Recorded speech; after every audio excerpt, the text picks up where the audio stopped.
mga Inyans, no? Magandang hapon mga Inyans, no? Andito tayo ngayon sa may Terminal 3, Cebu Pacific, no? Arrival, Arabel area. Meron tayong kunin mga Inyans yung yung lechon, 2 kilo galing kay Engineer Undo.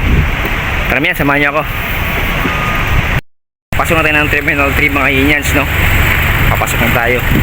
Arrival mga Inyans, arrival sa baba ng sa baba ng Terminal 3 kasi yung departure mga Inyans sa taas yun. Mga Inyans, tara, antayin natin si Engineer Undo. Galing ano mga Inyans, galing Mindanao itong lechon na to, kaya masarap to. 2 kilo lang naman, 2 kilo lang naman. Lutusan tayo ni Boss Doms, kapatid ni Engineer Undo, nakunin yung lechon. Okay mga Inyans, tayo sa Terminal 3 mga Inyans. Ayan, maraming tao mga Inyans, so sa likod ko ito sa Terminal 3. Mga Inyans, ito tayo ngayon sa may Bay 2, sa may arrival, no? Sa loob mga Inyans, may kainan doon. Tapos maganda ito sa airport mga Inyans kasi unang-unang Inyans may mga ano na dyan sa loob may mga pwede na kayong kumain. May Wendy's dyan, nakikita ko Wendy's. Pwede kayong kumain dyan sa loob. Antayin natin dito sa ano mga Inyans, si Engineer Undo dito sa Bay Bay 2 kasi Bay 1 ito, tapos Bay 2, tapos Bay 3, Bay 4. Ano mga Inyans? Ayan, ano basta? Okay kayo. Ano yan yung? Ay, Grabe, di ka na. wala na ba rin? Nakaidalang pa niya, silupin. Gano'n man. Ano?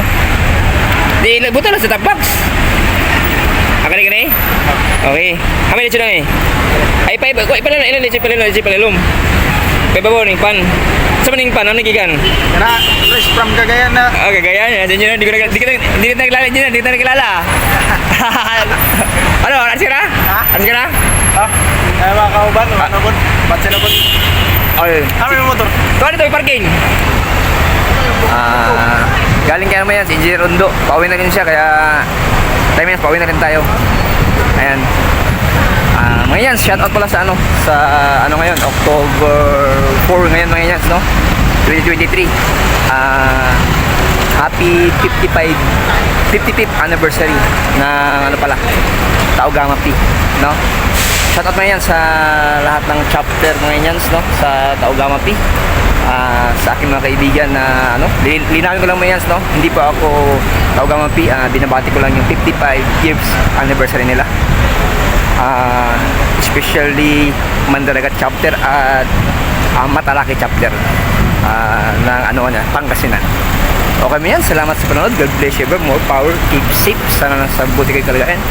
Bye bye mga Inyans.